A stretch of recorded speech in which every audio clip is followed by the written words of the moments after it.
Hello, and happy holidays to everyone watching this. It's been a busy week here in Roanoke, Virginia, Star City of the South.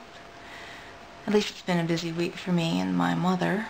Her holiday party is tonight, and she has been baking and cooking and freezing and mixing and decorating and all manner of amazing feats of activity this week, and I have been helping where I could. And it is ready. We are ready for the party tonight and resting now on the Sabbath, which is appropriate. But the other night, as I was trying out a new vegan recipe for butterscotch pudding, as I went to throw away the can for the canned pumpkin, yes, okay, I'm just going to come out and say it, they lied. I don't know if someone was making the recipe, and when it was done they said, you know, this looks just like butterscotch pudding. And so they called it butterscotch pudding. But it's not. It makes a really good pumpkin pie filling, but it's not butterscotch. But anyway, as I was going to throw away the can, I had not pushed the little top down like you're supposed to right after you open it, and when I went to grab the can, I cut my thumb rather deeply, if but a short cut, and blood flew everywhere, just down the sink, all over the place, just blood. And I wrapped it in a paper towel and I went into my bathroom, and I was so frustrated with myself as I thought how much harder it would be to do all these dishes with a bloody thumb like this. And suddenly, I was transported back 29, almost, 30 years, to Des Moines, Iowa, about this time of year, where I was staying with my second cousins.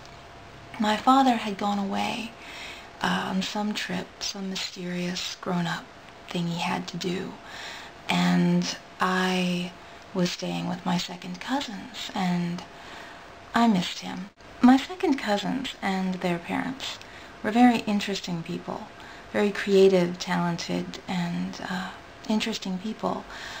Dark, my two second cousins, both girls, had long or shoulder-length, straight, dark hair, whereas I was blonde, had waist-length blonde hair that was wavy and frizzy in the summer. They had straight, dark hair, glossy. Particularly the youngest, who was about my age, my second cousin. She had what you put hair product in, people do now, to make it textured. It formed little clumps almost, but they were fluid and glossy and not like a sheen of straight dark hair, but textured. And I thought it was so cool, and I really almost envied her hair. And they both took violin lessons. I remember going a lot of places in the car with that family to violin lessons and to recitals, and they included me in ceramics night. They alternated, both of my second cousins, between the front seat, between who got to sit there. I think more often my older cousin did, second cousin, because I don't know why. Perhaps she didn't have as much time left to enjoy the front seat as her younger sister, but they alternated, and it was quite heated sometimes as to whose turn it was. I don't know why exactly I was never allowed in the front seat, but perhaps I think now that my, I don't know what aunt she would be, but their mother did not want another child bickering over whose turn it was to be in the front seat. Two was enough. So I never got to ride, but I never felt left out, because I was taken everywhere with them, and they, out of their own money, would include me in ceramics night by buying me little projects to paint. And I always thought it was so neat that at the end of these evenings we would cover our beautiful masterpieces with this green glaze, and it seemed to cover up and ruin all the nice painting that we had done, but as if miraculously the the next time we went, they had fired it in a kiln, and that green glaze had turned clear,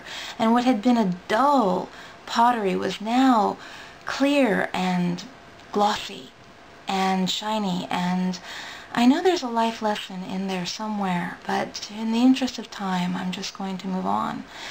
And their mother bought me, actually, because she knew I missed my father, and he was a piano tuner and played the piano well, bought me a piano and put a paint on it that actually looked like wood. It was an upright piano, and the keys were painted white and black, and she wrote my father's name in gold letters over the keys.